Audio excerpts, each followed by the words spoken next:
guys. Chapter 45. Jack glanced at the picture of Rose Red revealing herself to the three of them, and once again, he was impressed. The storybook's magic really was amazing.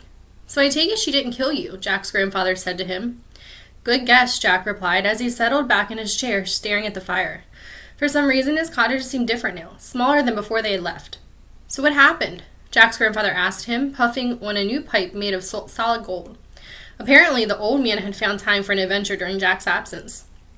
"Even after all we did to her," Jack said, "the Red Hood, Rose Red, tracked us down to make sure we made it out of the palace. She cast the travel spell to let us escape, even healed my shoulder. Thanks to her and Rapunzel, everyone made it out of the palace all right."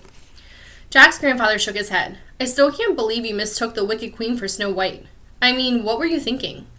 He paged back through the storybook, which was even now recording everything Jack said, to May's story of the original kidnapping. "I mean, look at her. How did you not recognize the Wicked Queen? I knew who she was instantly." Jack sighed. "It's not like I'd seen a picture before. All I knew from the legend was that the huntsman tried to kill Snow White. Who knew he couldn't do it, so he switched sides."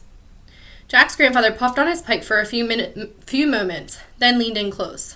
"What does May think of all this?" he asked. "Knowing about her grandmother now, I mean." "I'm not sure she knows what to think, really," Jack said. "I doubt any of us could handle what she just went through. Rose offered to send her home, but back to wherever it is that she's from, but May refused. She wants to stay here and figure out where she came from, how she ended up with the Wicked Queen, maybe even find her real family if they're alive. The only clue we have is that Merryweather, the Fairy Queen, said she owed May something. So that's the first step. Find Merryweather and find out exactly how she knows May." "Are you going with her?" Jack shook his head. "Are you kidding?" he asked. "After the way this all turned out, we set free the worst evil of the world has ever known, and it was my fault, Grandpa. I can't keep doing this. I'm no hero. I'm just done."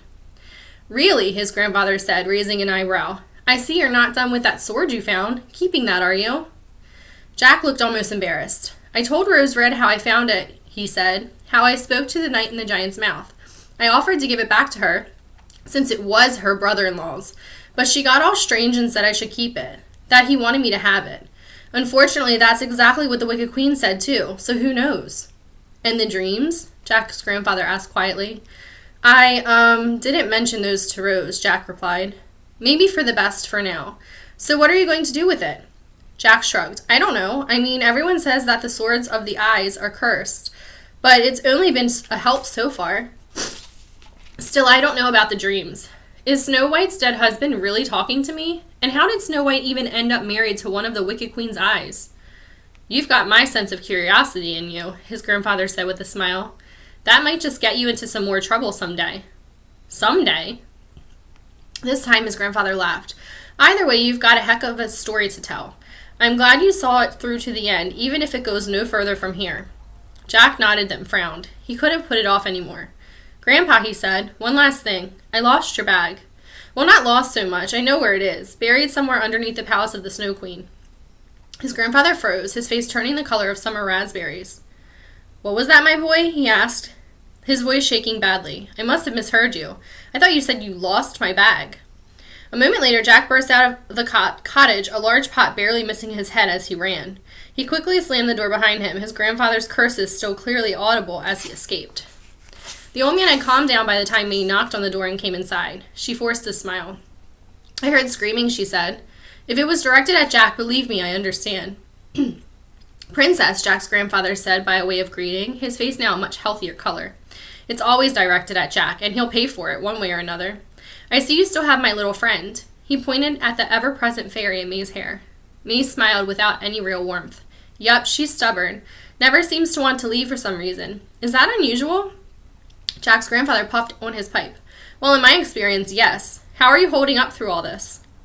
She sat down in the same chair Jack had used, then dropped her chin into her hands. "Not real great, to be honest," she said. "I basically have no idea who I am, and the one woman I counted on as my family turns out to be some kind of horrible witch." She frowned. "I'm sure there is a metaphor in there somewhere." The old man laughed. That almost sounded sarcastic. She smiled briefly at that. "Nah, I wish. I'm working on it, though. Maybe I can relearn it someday. Let's hope. I'm kind of useless without it." "That's not what I heard," Jack's grandfather said, patting his storybook. "So what are your plans now?" May shrugged. I'd like to find out if my family, my real family, is still alive, or if there's any hope of learning about where I came from. It's not like I have anything left back home. And your grandmother? May's face clouded. I don't want to talk about her. The old man sighed. I think we all hoped never to talk about her again. Unfortunately, it sounds as if we don't have much choice. Rumor has it she's retaken her throne and her armies are mobilizing again. May glared at him, then stood up. If that's it. Actually, there were a couple more things, the old man said, lighting up his pipe again.